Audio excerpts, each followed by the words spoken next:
Bike oxygen man Shankar রায়ের উদ্যোগে ছোট্ট শিশু তার মুখে হাসি ফোটাতে হুইলচেয়ার নিয়ে ছুটলেন কোচবিহারের মৌরিচ বাড়ির উদ্দেশ্যে।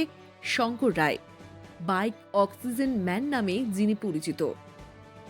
অলোক রায় ছোটবেলা থেকেই নিজের পায়ে সোজা হয়ে দাঁড়াতে পারেন না। দীর্ঘ 2 বছর বিভিন্ন চিকিৎসা করার পর ডাক্তারবাবুরা জানায় হাঁটা চলা করতে পারবে না অলোক। হুইলচেয়ার বা কোলে করেই বিভিন্ন জায়গায় নিয়ে যেতে হবে তাকে। দিন দিন যত বড় হতে থাকে ততই চলাফেরা করতে অসুবিধের মধ্যে পড়তে হয় তাকে। অলোকের বাবা দিন আনে দিন খায়, দিন মজুরের কাজ করে থাকে। হুইলচেয়ার কেনার মতো ক্ষমতা নেই তার। বিভিন্ন জায়গায় বিভিন্ন মানুষকে হুইলচেয়ার দেওয়ার কথা আবেদন জানিয়েছিলেন, কেউ সেভাবে এগিয়ে আসেনি। এরপরই কোচবিহারের বাসিন্দা পারাস ছাজের আমাকে ফোন করে, সমস্ত বিষয়টি আমি খুলে বলি এবং তারপরই এই হুইলচেয়ার দেয়। এবং আজ বাইক অক্সিজেন ম্যান শঙ্কর রায়ের উদ্যোগে এই হুইলচেয়ারটি পৌঁছে গেল ছোট্ট অলোকের কাছে।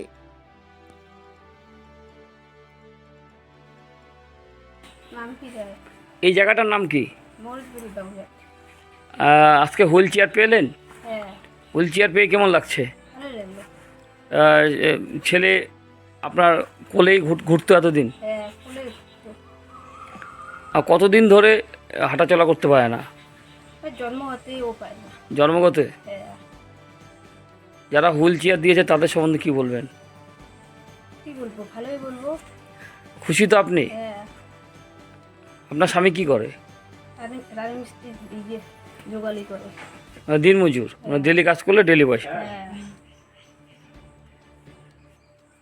আপনার প্রথম সন্তান না? প্রথম সন্তান। প্রথম সন্তান।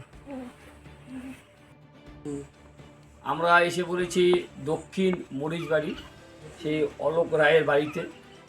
ছোট্ট একটি শিশু, সেই ছোটোবেলার থেকেই হাঁটাচলা করতে পারে না।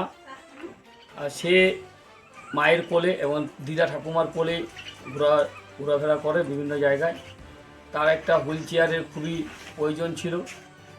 আমি পারসদার সাথে যোগাযোগ করি, সেই দাদা একটি হুইল চেয়ার দেয়। সেই হুইল চেয়ার নিয়ে আজকে তাদের অলোক রায়ের বাড়িতে এসে পৌঁছেছি। তাকে চড়ালাম, সে খুশি। তাদের একটু সুবিধা হলো, বিভিন্ন জায়গায় হুইল চেয়ারে বসিয়ে নিয়ে যেতে পারবে।